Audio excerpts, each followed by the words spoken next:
And You look really yeah, lovely, you ma'am. can start. So, ma'am, Yeah. uh, I'm Nimisha Anand, and this is Sakshi Thakkar. We are from ITM Business School, Kharkar, and we are doing a 15-day NGO internship in collaboration with DORAI Foundation.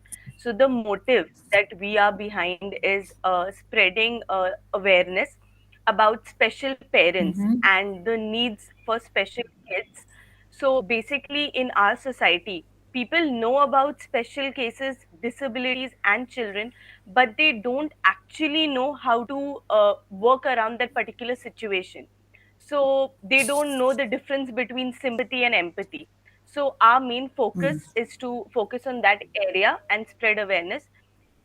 In this context, we are doing an interview with 15 special parents.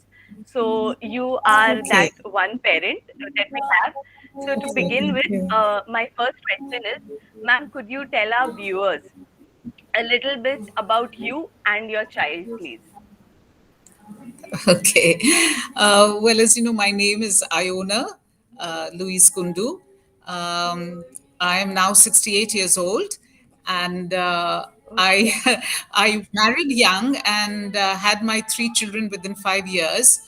So I was very fortunate that Tarun was my firstborn. He was born with Down syndrome 40 years ago. And after okay, that, I have two daughters, and the second one is married, and I have a grandson who's three. So okay, I'm blessed, with three children, who all three are, uh, have been a real blessing for me. Uh, if you want more, then I can tell you more.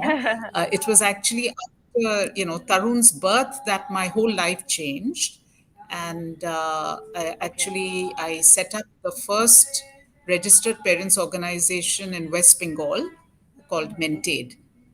okay, So, okay, it was a one. Yeah. So that organization was Mentate was set up in 85, and we registered in 86. So okay. far back. So yeah. Yeah. Ma'am, can you tell us a little more about Mentate, please? Oh, sure. I can go on and on actually. When we first, when I Perfect. came to Calcutta, Tarun was Mhm. 2 years old, and I was expecting, my next one. But I was determined that I wanted to meet more parents like myself because I had gathered so Okay, much of information. I was in the UK for a considerable time, had the experience there, and I just wanted to share it all and get to meet other people in the same situation because I knew what it was like. And I was fortunate that I was put in touch with another lady who unfortunately now has passed on. And, I didn't even know the language here, the to Bengali, but nothing stopped us. And I was a young parent full of enthusiasm. And we started meeting in each other's homes. And that's how. And then we did inclusion in those days because we had the Rotaract members come in and play with our children, and we okay, would meet separately. So it was a thing for the parents to be away from their children for half an hour. That was the thinking even then. And we started with little things of asking specialists to come and talk to us. If it was a dental problem, then a dentist, to speak, physiotherapists to talk to us while the children mhm, were being looked after by looked after. I mean, they did wonderful things like kite flying and making different things and playing basketball or whatever. So, and then we had a tin trunk in which we put all our, what shall I say, one of them was in textiles, so he had blocks. So we used to do block okay, printing. mhm, Fortunately, both of us ladies were very, okay, good with doing, creative things. So we started making things like that. And then there was a lady who came, we did. A walk from Victoria Memorial, which is a landmark in Calcutta, to mhm, St. Paul's Cathedral with our children. And those days we made the headlines. Now nobody will bother because it was not done, so many years ago. And Chuni Goswami, the footballer, had, started the walk had flagged it off. So it came in the headlines. So we had there was an English woman who came and said, "I want to see." She phoned and said, "I want to see what you're doing." And then when she said, there was a school that gave us their classroom on a Thursday evening, and then they saw that what we were doing, gave us their staff room on a Saturday morning.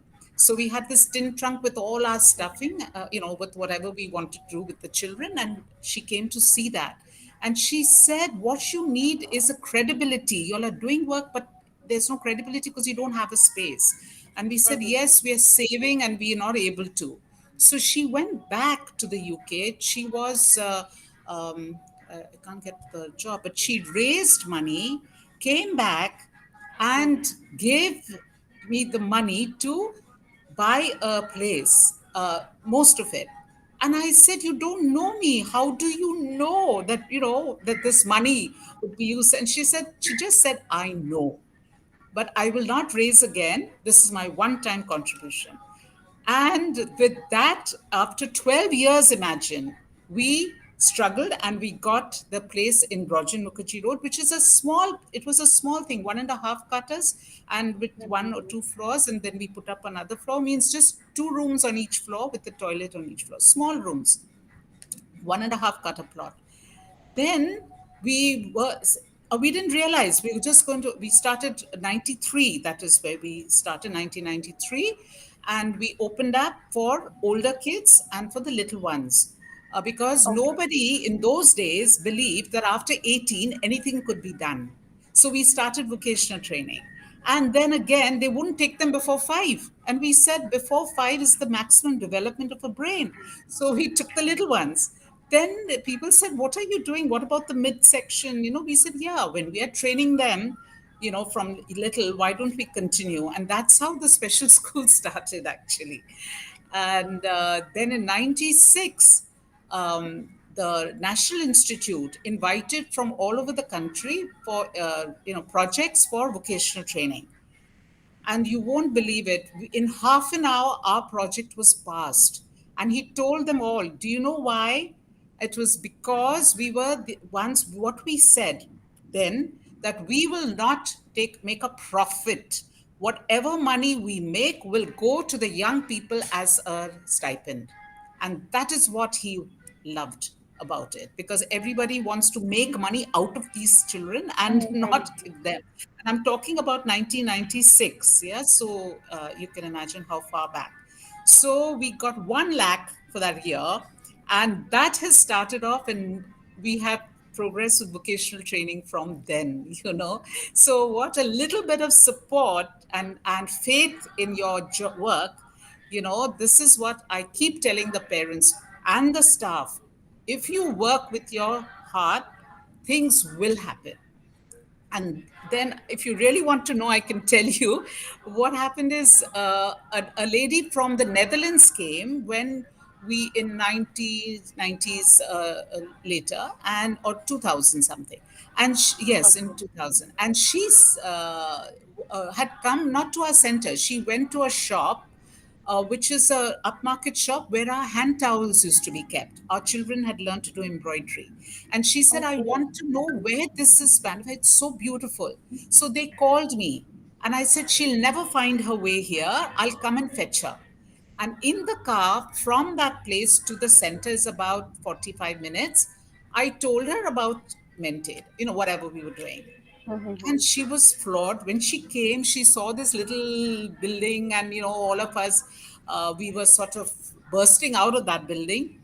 And she said she felt that she wanted to do that her life's mission was there, but she had no idea about disability. So she was staying in one, some foreigners, when they come on a shoestring budget, they have their Sutter Street. They were staying there. So she got hold of, you won't believe it, a physiotherapist, a speech therapist, all foreigners who were staying there cheap.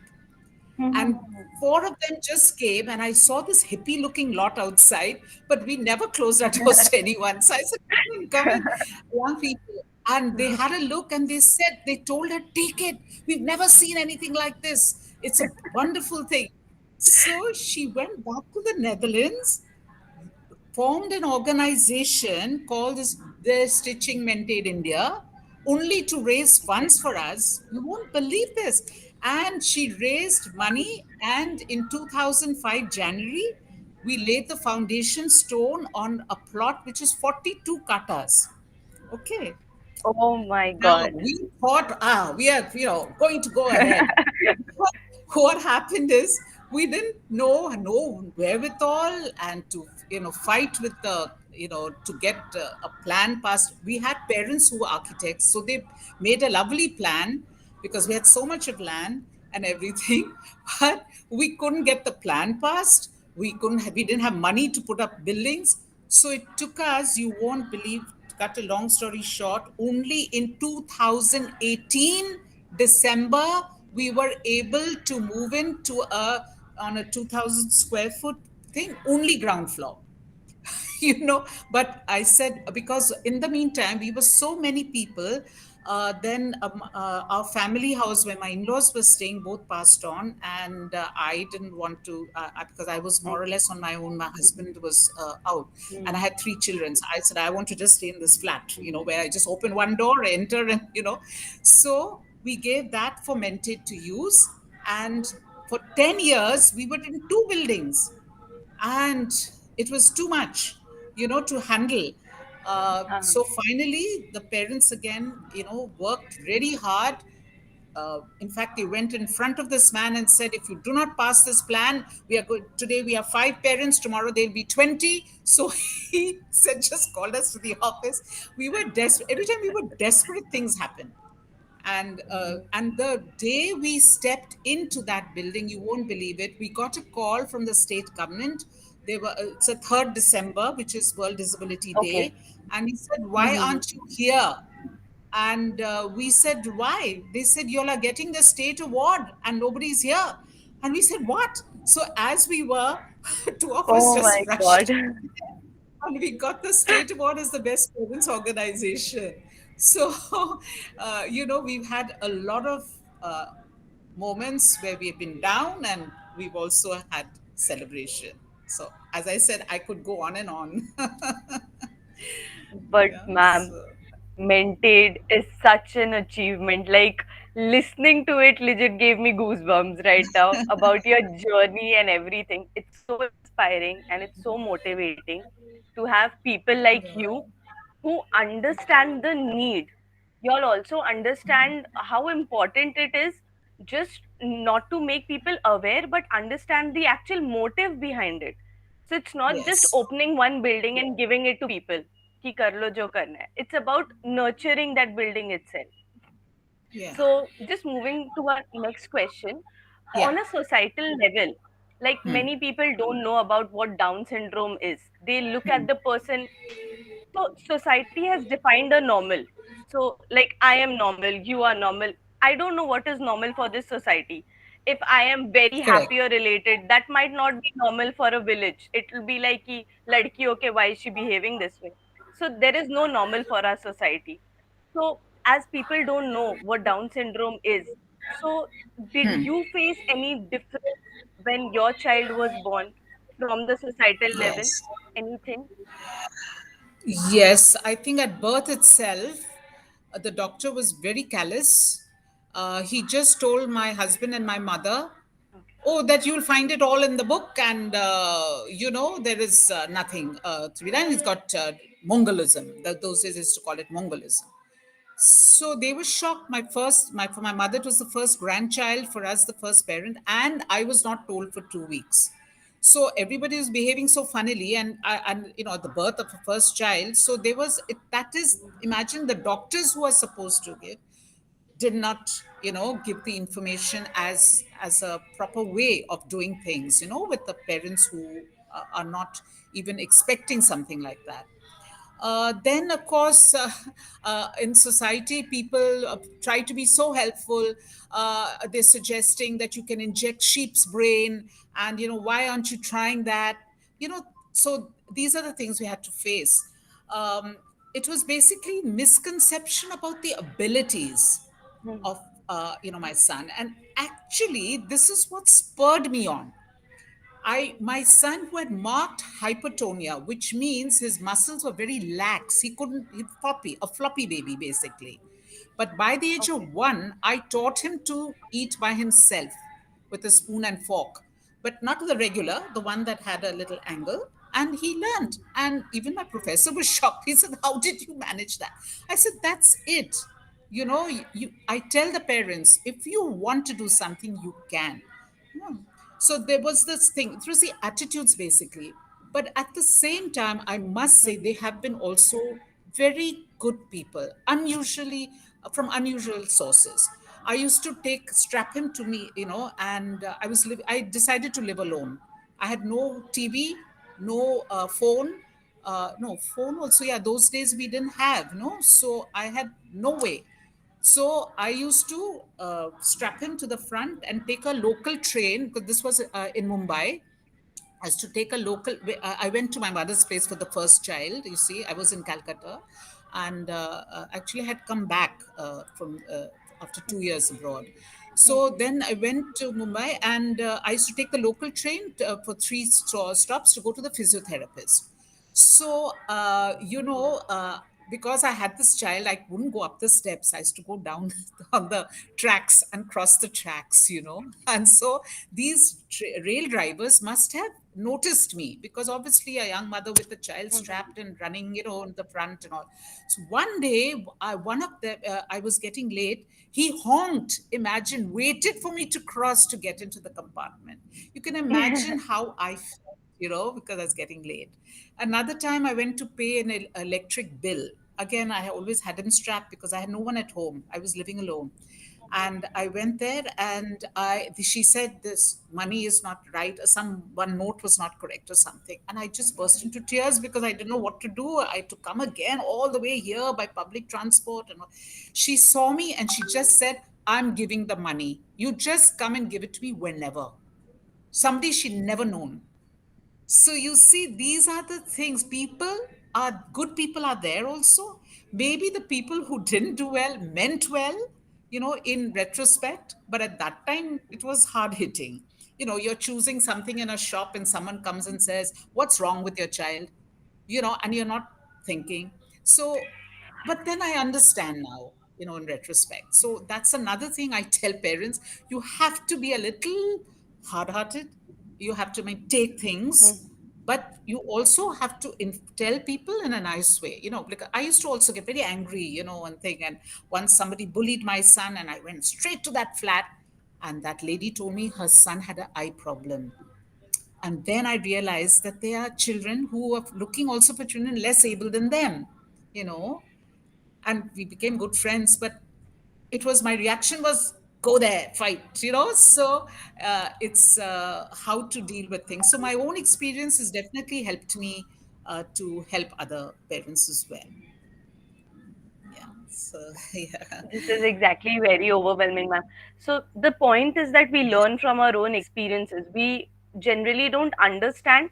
So some people are so naive in this matter that they don't understand that one Correct. line that they mentioned. Even ascertaining somebody by calling them "tum alag ho bakiyon se," even that could hit them very hard. So they don't understand, and Exactly. that is very normal for them. That is like, if you're not behaving in a Right. particular way, to tum to alag hi ho na. So that is a way our society follows, and this has been made so common that they don't understand the thin line where people genuinely get hurt. So they don't understand the parents' point of view, that they've been struggling so much and they just go on blabbering because for them it's just one child, but for that parent it's their Nimisha, child. yeah, So here that's I what think the I difference blame is. ourselves. I blame us Mhm. because it is up to us to bring about awareness in society. You can't blame society. They don't know anything better. So it's up to Definitely, ma'am. us. Yeah, sorry. So, ma'am, like you trained your son. So, in collaboration of a next question. So, how do you think? What is the importance of a teacher or a mentor in the life of any specially able child? So, what importance does a teacher or mentor hold in their life? Um, I think it's important to have somebody besides yourself as a parent working with your child, because as a parent you're emotionally involved, and you could be not you could not, maybe, many parents find it very difficult to discipline their own child, which is, I think, the key word. When the child is small, especially children with Down syndrome can be very stubborn, and if you don't Okay. discipline them from when they're young. I mean, I've been so inside crying but doing it, in the sense, if my son wouldn't eat, I insisted that he ate whatever was required in the first. With all the children, the first share you eat what is cooked, and second share you can have what you want, so thing. So if he acted refused, maybe, to do something which was required or whatever, and I said okay, or he didn't want to eat by himself, wanted to be fed when he could do it, and a regular child, if he can do it, they do it. So I said okay, don't eat. If you can't eat it, don't eat. And because he is stubborn, he may stop, did not eat. But when he realized that I stuck to my thing and he was hungry, jolly well after that he ate. So the thing is, treating them like regular, that is difficult for a mother to do. But because I did it once and he knew I meant business, I've never had that trouble again, you know, because food is something they really value. So you use it for giving them a reward, and, also as an enjoyment. So, yeah, I don't know if I went off the topic, but No, no, no, no, ma'am. You definitely didn't. Ma'am, do you think that so, there is genuinely a need for special schools for special children? Why not normal schools? yeah. See, we have got a new law where every child should be Mm-hmm. included and integrated in things. But all Hmm. said and done, there is nothing ready for them, in the sense, when you talk about integration, and I'm all for it. Yeah, I've done that myself with my son before. But I'm not talking about physical accessibility where you have a ramp and you ensure the child is sitting in the thing, but it's the attitudes. So, how to change that? You need to have meetings with parents, you need to have your curriculum developed in such a way that the child learns from step to step. You have to make the provision in the classes, talk to the children, because only when they're very small they just totally integrate, but when they're older they can be very mean and difficult. So making having reasonable accommodation, where if a child cannot see well or hear well, you put them in the front of the class, the seat in the front, so that they can do that, can have an easier access. It's I think all the stakeholders in the education of that child should be involved. Parents, they don't allow them into the schools, they should be involved totally with the the development of the child, because the child is in school for a few hours and then after that the parent takes over. So that additional, what they are doing in many of the places, they're putting them in this inclusive schools, as they say, and then they're sending them off to this separate room, where they are getting individual attention. Now everyone knows this child is going there, so that child is different. Okay, so it, again, all this said and done, it is for children with moderate to high level of intelligence. But when it comes to severe and profound children who cannot hold a spoon, who cannot sit up, who cannot, then it's ridiculous to say they should go to an inclusive school. Yeah, so I think for them, yes, special schooling is required, and socially, they could still be included in many aspects. Yeah, in definitely. So that's like my take on it. That implementation of the law is not Definitely. as Mhm. simple. Yeah. So even if they're a part of the normal school, so they require special attention. So you It's should definitely be capable enough to give that to them at least. If right. even if you're trying to put them, and especially there's one thing that we all notice in schools is, even if you include them in a normal school, there is no proper awareness spread among other students. So they start bullying them, and which is Correct. not, even if it's not supported by the teachers, it's not looked upon very highly, like the teachers go and punish them. So they think that, oh, it's okay, I can get away with this, and that becomes a habit that they inculcate. So that eventually lasts with them, and that then they develop that personality. So we don't realize that in very little minute ways, when we start bullying anybody, that kind of tends to become a personality. So we tend to seek ourselves to be superior. So I think, yeah, ma'am, I Correct. definitely support your point that there should be implementation. If you're, see, following a law and order without any implementation, I think that makes any sense. So just moving to our next question would be, what about treating everybody equally? Like you said that there should be equal treatment for everyone. So we at the RAI, we've been taught that everybody, we've met so many parents, we've Yes. interacted with so many Correct. children as well. So we always hear from the parents that we are so blessed. So what about treating everybody equally? Why calling them by different names? Okay, we know that the child has a particular issue, but why not call them normal? So what is your point on that? Calling them normal, I don't think that is any point in it. But I 100% agree that they should be treated like other children, because if you think of it, if you or I, somebody treats us like, oh, she's not, on the same thing, then you also start, your self confidence goes, your self esteem goes. You also start Hmm. thinking that, yeah, I'm not the same as that group of people that I want to be part of. Yeah, so that is, I think, where we fail.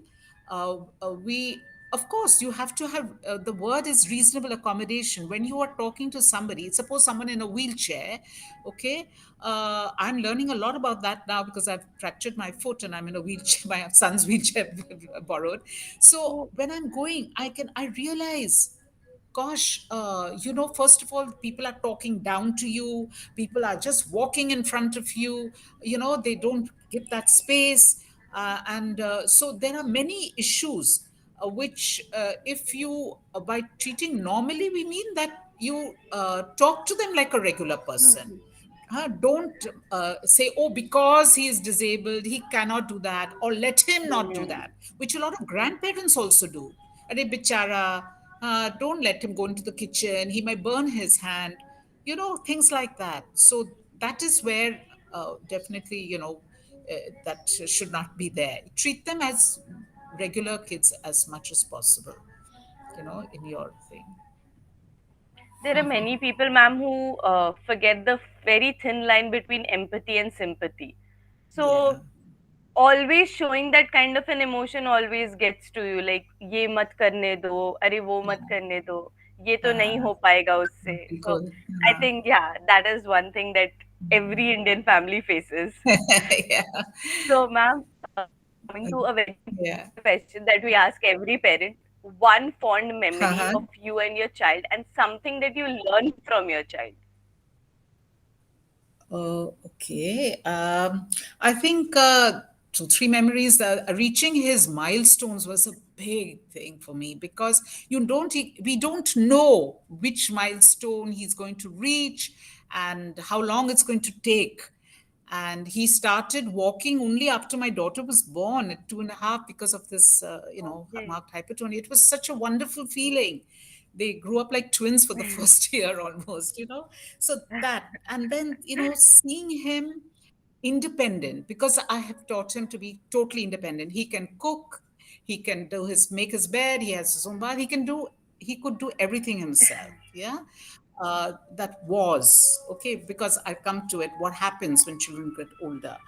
And actually, what is most rewarding is that he is actually, the glue that has kept the whole family together. And by family, I mean the extended family. Even during the pandemic, one of my brother's wives came to Calcutta only to meet. She says, I haven't seen Tarun for 2 years. And it is him that everybody wants to know about. When he was extremely ill, um, they all came down. I said, please don't come down together because I can't handle it. And they came, and even the carers were saying, why is everybody? Because I didn't tell them that he was extremely serious. Hmm. And in fact, the doctor also who came to check on him was shocked because with the oxygen mask, he was sitting and cutting vegetables because I didn't want him to feel he was sick. And she said, can I take a picture? And I said, yes, of course. I mean, no problem. Then I realized, oh, why she was taking, because she couldn't get over the fact. So, it's these are the rewarding, because sometimes you're doing things and you don't realize that people are shocked, by what is happening. So that, and of course, he always wanted to drive a car, which we couldn't give him. So we got him this electric wheelchair, and he drives it Okay. like a pro. Did not realize how pro he is until I had to get into it 2 weeks ago. It happened 2 weeks ago. And in the house, I'm trying to maneuver it, and I made so many nashes all over the place. I can't control it as well. So, it's that has been very rewarding. And I have learned a tremendous amount from Tarun. I think, and I'm still learning. I think, he is very sensitive to the needs of others, which everyone knows. At Mentate, if anyone has a problem and wants prayers, Tarun, please pray for us. See, we all tell people, yeah, we pray, we are praying for you. But do we actually pray? Do we really carry it out always? We may do it once or twice, I mean, being honest, but he will pray. And they always feel that, his prayers are answered. This is something. And he's very happy with the little things in life. You ask him for his birthday, what do you want, Tarun? He says anything. He's just not particular. And if you give him even some a symbol or something, a thing, he is happy. Mhm. um, he's very, as I said, intuitive. He's got a very high emotional quotient. So even now that Okay. I'm in the wheelchair to move around, as soon as I start moving it, he will jump up from whatever he's doing and come and stand near me, for support, which is terrific. Nobody's taught him all this. He has taught me to have patience, a lot of patience, because he has needed me to be patient with him, and he is so, patient. And I think to slow down, because if we need him to do something, we have to be very specific when we give the instruction. We have to repeat, we have to wait for him to respond. So he has taught me all this. Yeah, not to just rush through life, which you tend to do, especially if you're heading an organization. There are 100 things to do. And in the evening, he'll just come to me and he says, "We see a movie." And how can I refuse him when he says it like that, So, and he makes sure I'm not looking at my phone or something, in between, which I cannot do that. So, these are all, these sort of, there are lots of things, but, these are what maybe I could share with in this short time. Yeah. Ma'am, this is like so overwhelming. I could totally relate with this last one, that can we see a movie? So that is one thing that I request my parents, because both of my parents stay really far from me. So whenever they come back, so I am like, please let's go out for dinner, or please let's watch a movie. So that is one thing why we tell that to our parents, is at least that we feel that that particular time is our time. Nobody can intrude in. So I think that is a sense of like a family time or something like that that we get Yeah. eventually. So that is so. Ma'am, to our last question for the interview, is Yeah. one message that you would like to give to our viewers? So there are many parents who are new at nurturing children who are born with special needs, and they're having a lot of difficulty. And on the second hand, there are people who don't even know how to cater to all of this. So one message that you would like to give everybody. Okay, since there is a range of abilities of children, I would say, of course, to all, always try and remain positive, never give up, never give up. Yeah, and don't be hard on yourself, because we tend to overdo things, or we say he's not doing this because I'm not, that guilt feeling. uh, don't go into that, and make sure you have a Mm-hmm. me time, however difficult your child is. It's just maybe even 10 minutes in the morning when everyone's still asleep. Make that time for yourself, and everyone has to respect that time. Even if your child is in need of care, somebody else takes over, but you need that time. So that's very important. And I think, you must try and make your child as independent as possible. I learned this because my child learned to be independent, but now he is very dependent because of his heart and lung issues. He's actually a terminal case now for the last few years. His living every day is a miracle. So and yet he will try to do his own bed. He will try to do things for himself, which I think is a great boon, that the mental strength that I have to do things, you must, that is inculcated when they're small. And at the same time, I feel that I know that parents who have very difficult children, if the behaviors are, very difficult, then I think you must go for professional support. Don't be flexible. Don't think as a parent you can Mm-hmm. handle it best. You must reach out to professionals. And I think for those who have very severe children, I would say take one day at a time, and also again have a bigger group of people that you talk to, and reach out to them, and you will be surprised at how many people will come forward to help you. If if you try and make friends with 10 people, there'll be one person who'll say, you're having a hard day, let me just come in and help. So I feel this would be the main This thing to is lovely, parents. ma'am. Thank you so much, ma'am, for being a part Not of at this all. interview. It was an honor. It was literally an honor getting to know you, getting to know about Mentate, and learning so much from you. So we were really thrilled. Sure. Like from the moment you joined the interview, we were like, "Ki, oh my God, we were taken aback by your personality. So you have an interesting personality, ma'am. So amazing. It was an amazing honor to talk to you. I'm really So, sorry. I ma'am, know I must have we would overshot like my to time because if you ask me to talk about Mented or talk. my son, there's no end to it. So thank you for giving me the opportunity, because I hope that it will help, reaching out to parents. Yeah. So, oh, So, ma'am, this how is your sweet. certificate. That's such a sweet gesture. You, Thank you. ma'am, because And please we give my understand. no, no. Give Um, my best regards to Sumitra. I haven't seen her for years and years, but she's a wonderful Definitely, ma'am. parent who has, yeah, also taken things in She her is, ma'am. stride. She definitely is. Marvelous. And the energy she has is definitely seeping onto everybody else there.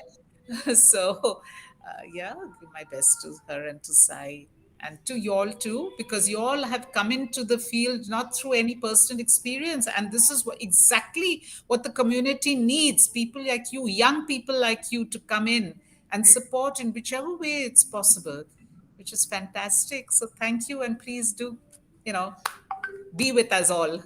Thank you so much, ma'am. Yeah. Thank Okay. you, ma'am. Thank